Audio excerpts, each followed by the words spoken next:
предаването пряко от фермата, аз съм Денис Григоров. А аз Александър Койруков. Днес предаването ни е малко по-различен вариант от миналото. Ще ви представим вицове, ученически гафове с Иванчо Марийка и накрая ще завършим с класация топ 10 ученически изрази. Вие сте с предаването пряко от фермата на телевизия МН. Първо ще ви представим няколко вици, избрани от нас. Две блондинки си говорят. Едната блондинка казала на другата: искам да си направя пластична операция. Но ти си красива. Да, красива съм, но не и пластична. Разговарят двама затворници. Ти за какво си тук? Станах изкупителна жертва на конкуренцията. Как така? Правех същите банкноти, каквито прави държавата. А сега малко ученически хумор. Учител дава на Иванчо за наказание да напише у дома 100 пъти: повече никога няма да говоря на ти на учителя си.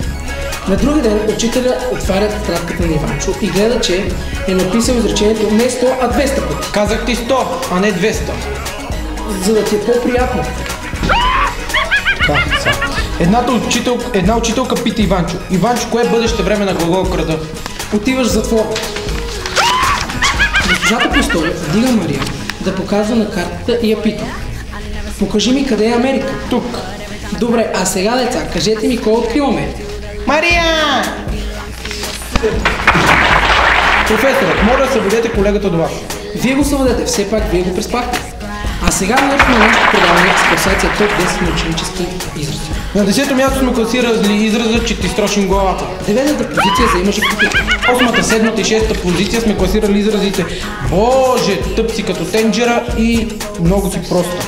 5-то, 4-то място са забравя си като църковна мишка и ей нещастие. Почната 3-та позиция взема израза турботапак. Втората позиция в нашата класация е за тъп си като гадулка. И първото място в класация топ 10 на ученически изрази е изразът, че главата си като паун. Така завърши второто издание на Пряко от фермата. Очаквайте следващите ни срещи. Ние сме Александър Койруков И Денис Григоров. А вие гледахте предаването пряко от фермата по телевизия МН.